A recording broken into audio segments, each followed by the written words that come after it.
भारत माता की। भारत माता की।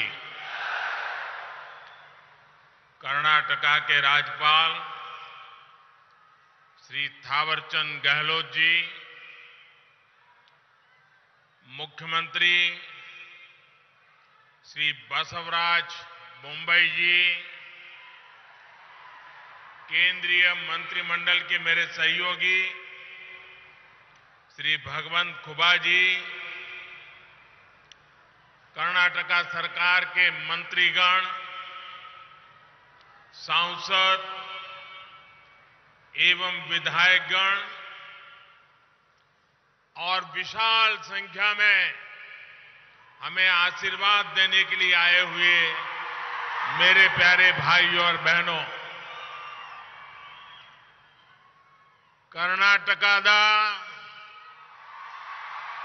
ಎಲ್ಲ ಸಹೋದರ ಸಹೋದರಿಯರಿಗೆ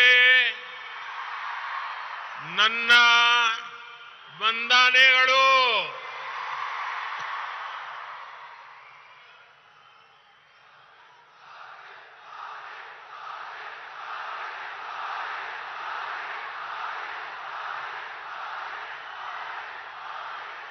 जहां जहां मेरी नजर पहुंचती है,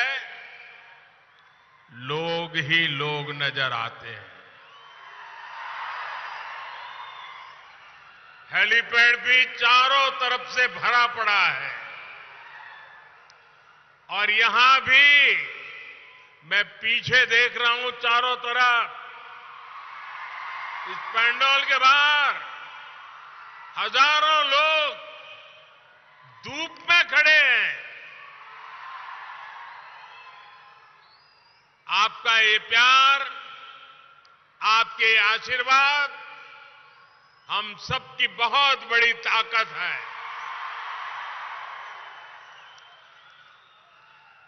साथियों, यादगीर एक समृद्ध इतिहास को संजोए हुए है। रट्टीहल्ली का प्राचीन किला हमारे अतीत, हमारे पूर्वजों के सामर्थ्य का प्रतीक है। हमारी परंपरा, हमारी संस्कृति और हमारी विरासत से जुड़े अनेक अंश, अनेक स्थान हमारे इस क्षेत्र में मौजूद है। यहां उस सुरापुर रियासत की धरोहर है जिसे महान राजा वेंकटप्पा नायक ने अपने स्वराज और सुशासन से देश में विख्यात कर दिया था। इस धरोहर पर हम सभी को गर्व है। भाइयों और बहनों, मैं आज कर्नाटका के विकास से जुड़े हजारों करोड़ रुपए के प्रोजेक्ट्स आपको सौंपने और नए प्रोजेक्ट की शुरुआत करने आया हूं। अभी यहां पानी और सड़क से जुड़े बहुत बड़े प्रोजेक्ट का शिलान्यास और लोकार्पण हुआ है। नारायणपुर लेफ्ट बैंक कैनाल के विस्तार और आधुनिकीकरण से यादगीर, कलबुर्गी और विजयपुर जिले के लाखों किसानों को सीधा सीधा लाभ होने वाला है। Yadgir village multi water supply scheme से भी जिले के लाखों परिवारों को पीने का साफ पानी मिलने वाला है। सूरत चेन्नई इकोनॉमिक कॉरिडोर का जो हिस्सा कर्नाटका में पड़ता है, उस पर भी आज काम शुरू हुआ है। इससे यादगीर, रायचूर और कलबुर्गी सहित इस पूरे क्षेत्र में ईज ऑफ लिविंग भी बढ़ेगी और यहां उद्यमों को, रोजगारों को भी बहुत बल मिलने वाला है। विकास के इन सभी प्रोजेक्ट्स के लिए यादगीर के, कर्नाटका के सभी लोगों को बहुत बहुत बधाई। मैं बोम्मई जी की और उनकी पूरी टीम को भी बहुत बहुत बधाई देता हूं। जिस प्रकार उत्तर कर्नाटका के विकास के लिए तेजी से काम हो रहा है, वो सराहनीय है। भाइयों और बहनों, भारत की आजादी के 75 वर्ष पूरे हो चुके हैं। अब देश अगले 25 वर्षों के नए संकल्पों को सिद्ध करने के लिए आगे बढ़ रहा है। ये 25 साल देश के प्रत्येक व्यक्ति के लिए अमृत काल है। प्रत्येक राज्य के लिए अमृत काल है। इस अमृत काल में हमें विकसित भारत का निर्माण करना है। भारत विकसित तब हो सकता है जब देश का हर नागरिक, हर परिवार, हर राज्य इस अभियान से जुड़े। भारत विकसित तब हो सकता है जब खेत में काम करने वाला किसान हो या फिर उद्योगों में काम करने वाला श्रमिक, सभी का जीवन बेहतर हो। भारत विकसित तब हो सकता है जब खेत में फसल भी अच्छी हो और फैक्ट्रियों का भी विस्तार हो। और साथियों, ये तभी संभव है जब हम बीते दशकों के खराब अनुभवों, गलत नीति रणनीति से सीखें, उन्हें फिर से दोहराने से बचें। हमारे सामने यादगीर का उत्तर कर्नाटका का उदाहरण है। इस क्षेत्र का सामर्थ्य किसी से कम नहीं है। इस सामर्थ्य के बावजूद ये क्षेत्र विकास की यात्रा में बहुत पीछे रह गया था। पहले जो सरकारें थी उसने यादगीर सहित अनेक जिलों को पिछड़ा घोषित कर अपनी जिम्मेदारी से हाथ धो दिए थे। इस क्षेत्र के पीछे रहने का कारण क्या है? यहां का पिछड़ापन कैसे दूर होगा? इस पर पहले की सरकारों ने न सोचने के लिए समय निकाला, मेहनत करना तो दूर की बात रही। जब सड़क, बिजली और पानी जैसे इंफ्रास्ट्रक्चर पर निवेश करने का समय था, तब उस समय जो दल सरकारों में थे, उन दलों ने वोट बैंक की राजनीति को बढ़ावा दिया। इस जाति, उस मत मजहब का वोट पक्का वोट कैसे बन जाए, हर योजना, हर कार्यक्रम को इसी दायरे में बांध करके रखा। इसका बहुत बड़ा नुकसान कर्नाटका ने उठाया, इस हमारे पूरे क्षेत्र ने उठाया, आप सब मेरे भाइयों बहनों ने उठाया। साथियों, हमारी सरकार की प्राथमिकता वोट बैंक नहीं है। हमारी प्राथमिकता है विकास, विकास और विकास। 2014 में आप सबने मुझे आशीर्वाद दिए, मुझे एक बहुत बड़ी जिम्मेदारी सौंपी।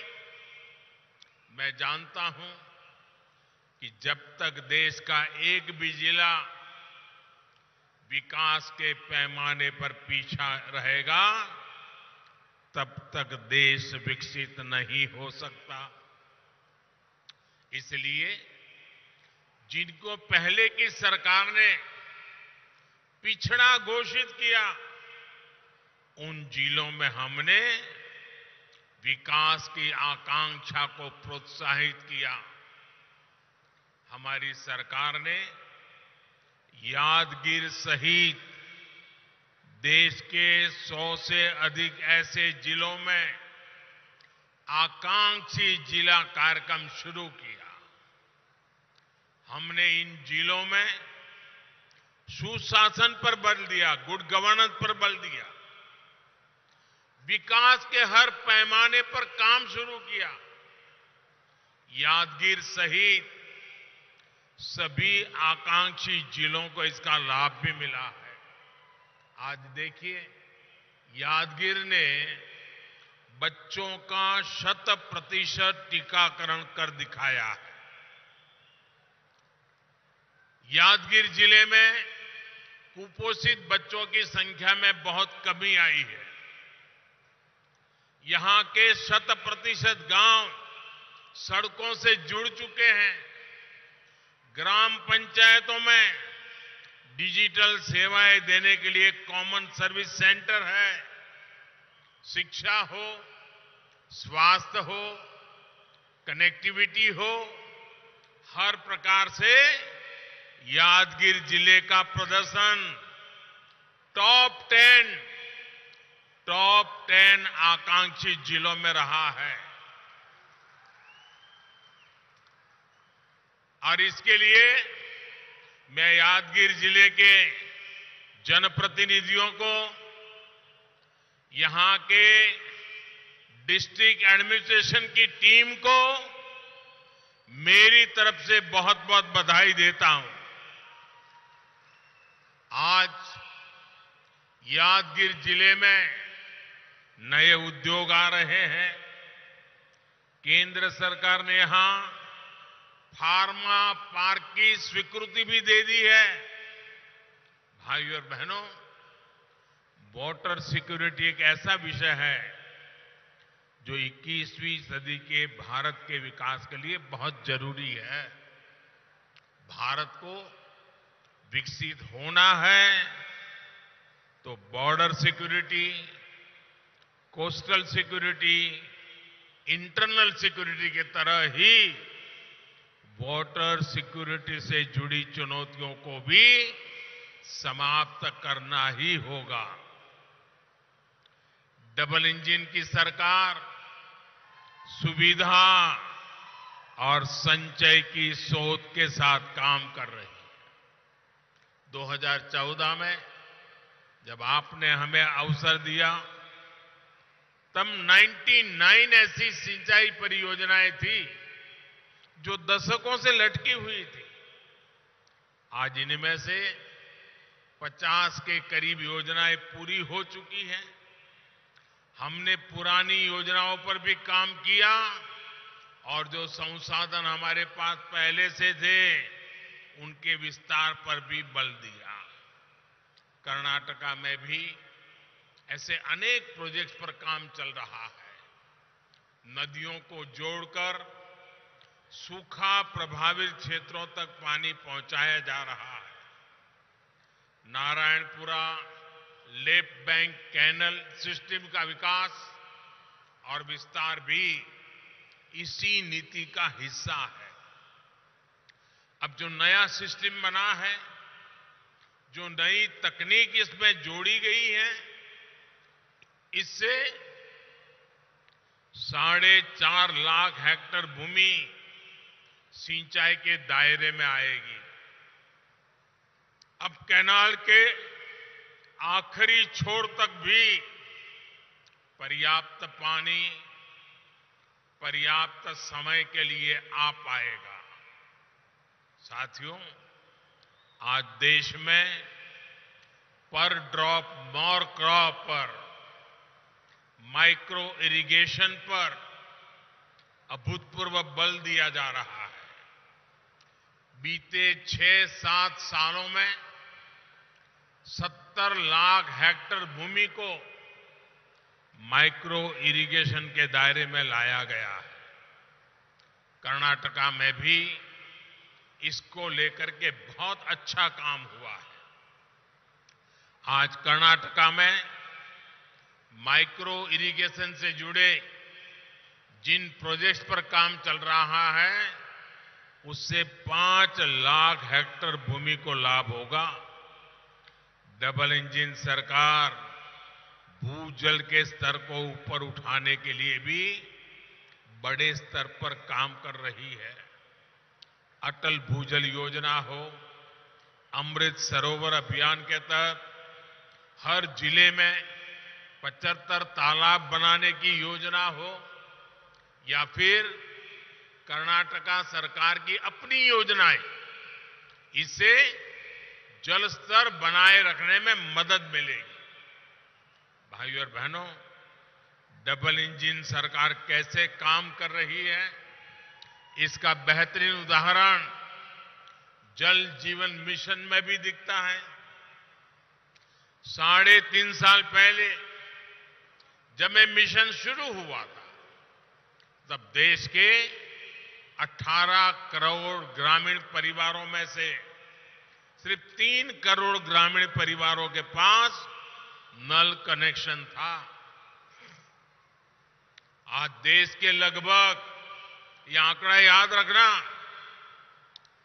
हम जब सरकार में आए थे तब 3 करोड़ घरों में, आज देश के लगभग 11 करोड़ ग्रामीण परिवारों के घरों में नल से जल आने लगा है। यानी हमारी सरकार ने देश में 8 करोड़ नए ग्रामीण परिवारों तक पाइप से पानी पहुंचाया है। और इसमें कर्नाटका के भी 35 लाख ग्रामीण परिवार शामिल हैं। मुझे खुशी है कि यादगीर और रायचूर में हर घर जल की कवरेज कर्नाटका और देश की कुल औसत से भी अधिक है। और जब नल से जल घर में पहुंचता है ना, तो माताएं बहनें मोदी को भरपूर आशीर्वाद देती है। हर दिन जब पानी आता है, मोदी के लिए उनके आशीर्वाद बहने शुरू हो जाते हैं। आज जिस योजना का शिलान्यास हुआ है, उससे यादगीर में घर घर नल से जल पहुंचाने के लक्ष्य को और गति मिलेगी। जल जीवन मिशन का एक और लाभ मैं आपके सामने रखना चाहता हूं।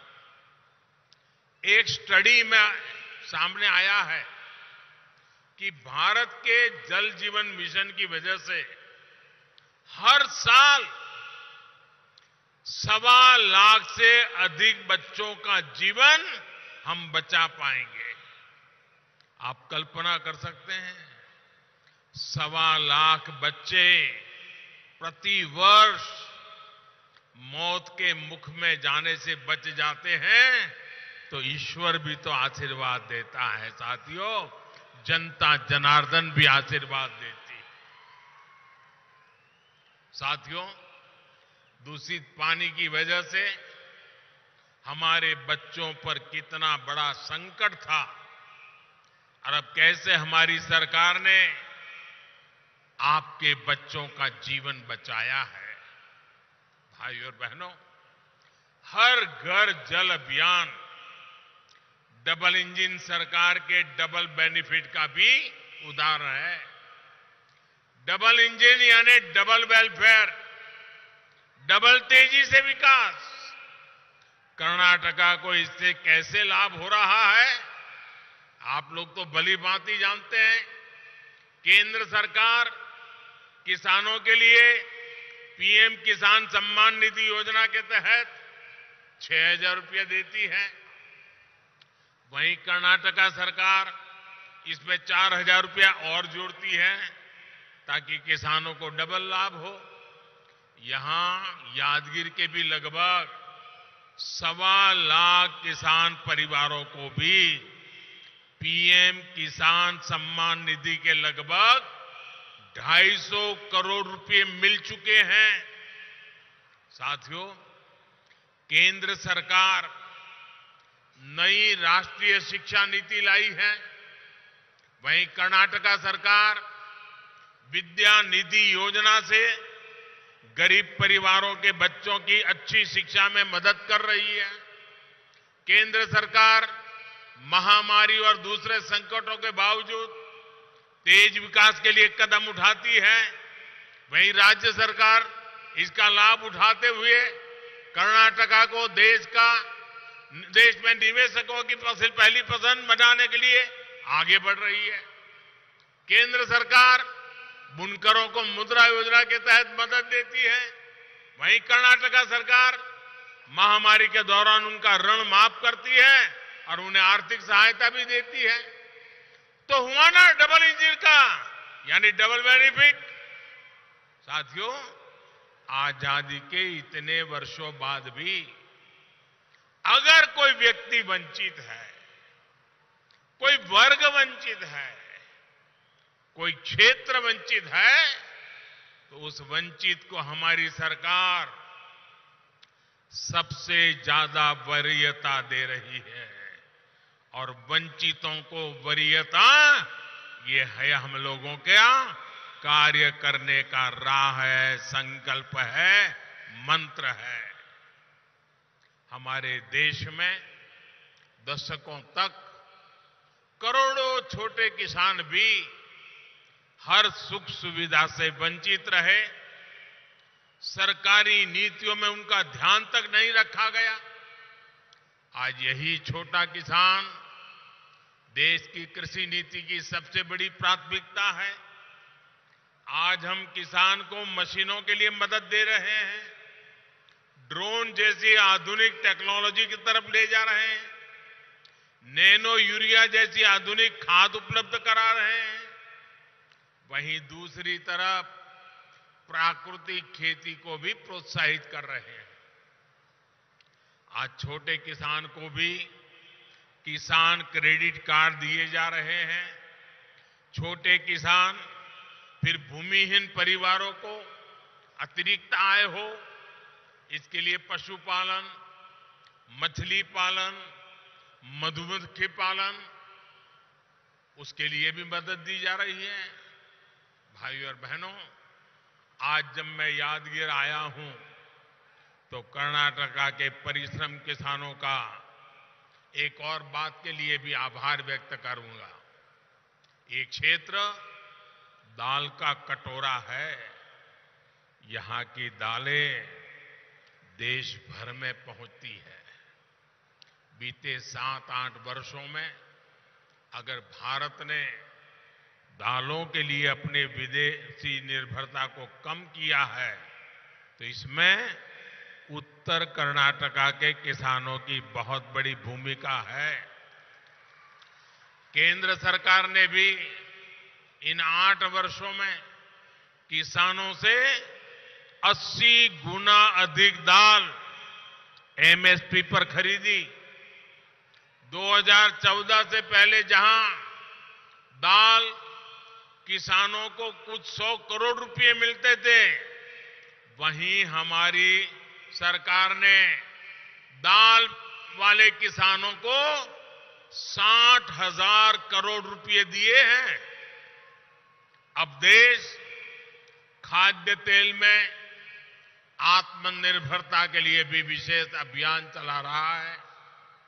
इसका लाभ भी कर्नाटका के किसानों को जरूर उठाना चाहिए। आज बायोफ्यूल, इथेनॉल के उत्पादन और उपयोग के लिए भी देश में बहुत बड़े स्तर पर काम चल रहा है। सरकार ने पेट्रोल में इथेनॉल की ब्लेंडिंग का लक्ष्य भी बढ़ा दिया है। इससे भी कर्नाटका के गन्ना किसानों को बहुत लाभ होने वाला है। साथियों, एक और बड़ा अवसर आज दुनिया में पैदा हो रहा है, जिसका लाभ कर्नाटका के किसानों, विशेष रूप से छोटे किसानों को जरूर होगा। भारत के आग्रह पर संयुक्त राष्ट्र ने, यूनाइटेड नेशन ने इस वर्ष को इंटरनेशनल ईयर ऑफ मिलेट घोषित किया है। कर्नाटका में ज्वार और रागी जैसे मोटे अनाज की बहुत पैदावार होती है। अपने इस पौष्टिक मोटे अनाज की पैदावार बढ़ाने और इसे विश्व भर में प्रमोट करने के लिए डबल इंजन सरकार प्रतिबद्ध है। मुझे विश्वास है कि कर्नाटका के किसान इसमें भी अग्रणी भूमिका निभाएंगे। भाइयों और बहनों, उत्तर कर्नाटका की एक और चुनौती को हमारी सरकार कम करने का प्रयास कर रही है। ये चुनौती है कनेक्टिविटी की। खेती हो, उद्योग हो या फिर पर्यटन, सभी के लिए कनेक्टिविटी उतनी ही जरूरी है। आज जब देश कनेक्टिविटी से जुड़े इंफ्रास्ट्रक्चर पर बल दे रहा है, तो डबल इंजन सरकार होने के कारण कर्नाटका को भी इसका अधिक लाभ मिल पा रहा है। सूरत चेन्नई इकोनॉमिक कॉरिडोर का लाभ भी नॉर्थ कर्नाटका के एक बड़े हिस्से को होने वाला है। देश की दो बड़े पोर्ट सिटी के कनेक्ट होने से इस पूरे क्षेत्र में नए उद्योगों के लिए संभावनाएं बनेगी। नॉर्थ कर्नाटका के पर्यटक स्थलों, तीर्थों तक पहुंचना भी देशवासियों के लिए आसान हो जाएगा। इससे यहां युवाओं के लिए रोजगार और स्वरोजगार के हजारों नए अवसर बनेंगे। इंफ्रास्ट्रक्चर और रिफॉर्म पर डबल इंजन सरकार के फोकस के कारण कर्नाटका निवेशकों की पसंद बन रहा है। भविष्य में ये निवेश और बढ़ने वाला है, क्योंकि भारत में निवेश को लेकर पूरी दुनिया में उत्साह है। मुझे विश्वास है कि नॉर्थ कर्नाटका को भी इस उत्साह का भरपूर लाभ मिलेगा। इस क्षेत्र का विकास सबके लिए समृद्धि लेकर आए, इसी कामना के साथ फिर एक बार इतनी बड़ी तादाद में आकर के हमें आशीर्वाद देने के लिए मैं आपका धन्यवाद करता हूं और इस अनेक अनेक विकास की योजनाओं के लिए आपको बहुत बहुत बधाई देता हूं। भारत माता की, भारत माता की, भारत माता की बहुत बहुत धन्यवाद।